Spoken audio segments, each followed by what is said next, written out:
මනුෂ්‍ය වර්ගයා මේ මිහිතලයේ මත බිහි වුණ දායින්දලම අපි අහස දිහා බලලා ප්‍රශ්න කළා. අපි කොහොමද මෙතනට ආවේ කියලා.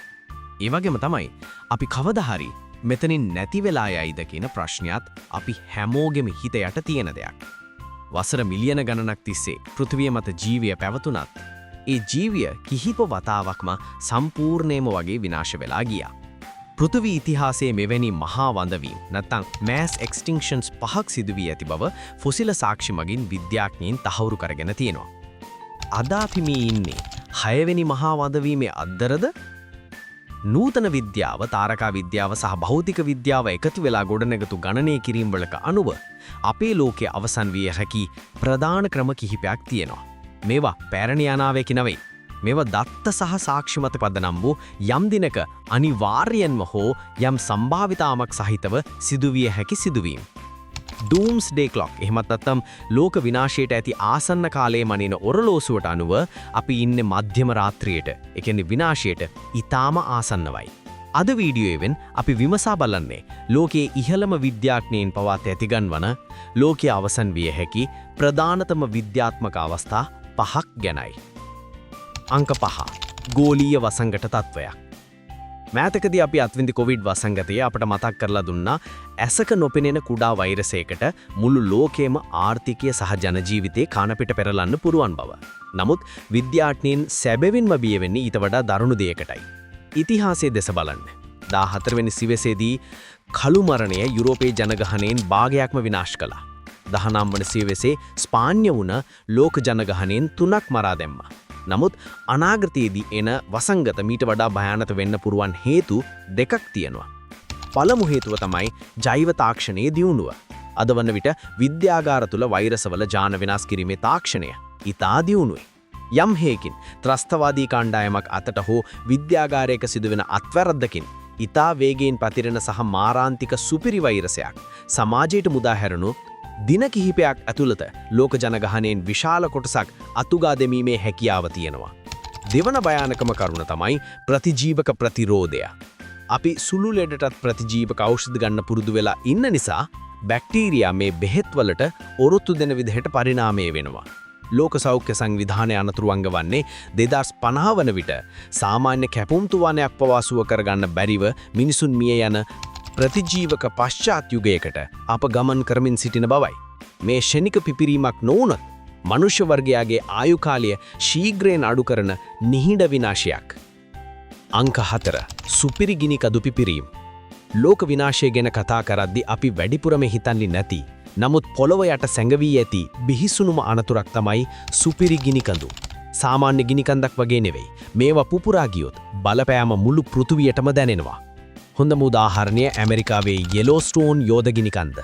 මේ කොච්චර විශාරද කියනනම් එහි ආවාටයේ කිලෝමීටර් 50කට වඩා පළලයි. විද්‍යාඥයින් පවසන පරිදි මෙවැනි සුපිරි ගිනි කන්දක් පුපුරා ගියොත් ඇමරිකානු මහද්වීපයෙන් භාගයක් ක්ෂණිකව අළු යට වෙනවා. නමුත් සැබෑ අනතුර එන්නේ ඊට පස්සේ. පිපුරීමෙන් නිකුත්වන ටොන් බිලියන ගණනක් වූ අළු සහ සල්ෆර් ඩයොක්සයිඩ් වායුව වායුගෝලයේ ඉහළ ස්තරවලට එකතු වෙනවා. මේවා මුළු පෘථිවිය වටාම පැතිරී ගිය හිර එළිය පොළොවට වැටෙන්න අවහිර කරනවා. මෙහි ප්‍රතිඵලය තමයි ගිනි කඳු ශීත ඍතුව. මීට වසර 74000කට පැරණි ඉන්දුනීසියාවේ ටෝබා ගිනි කඳ පුපුරා යාමෙන් මෙවැනි තත්ත්වයක් ඇති වුණා.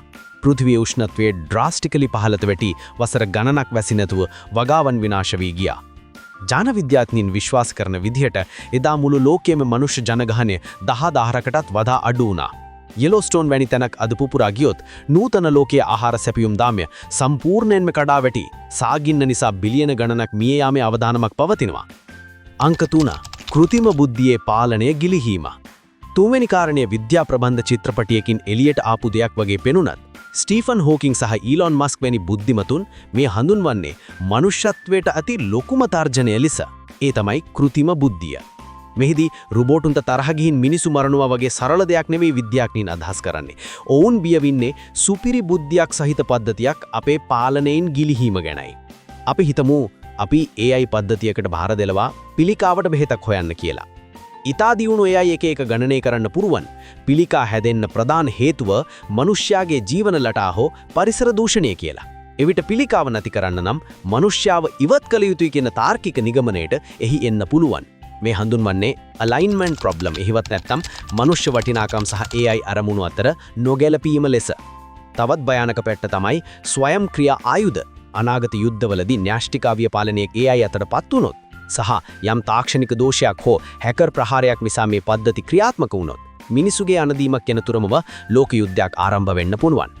පරිගණක විද්‍යාඥයින් පවසන්නේ AI තාක්ෂණයේ මිනිස් බුද්ධිය ඉක්මනවන්න සිංගියුලැරිටි කියන මොහොතේදී ඒ අපිට පාලනය කර නොහැකි දෙවියන් වගේ බලවත් විය හැකි බවයි.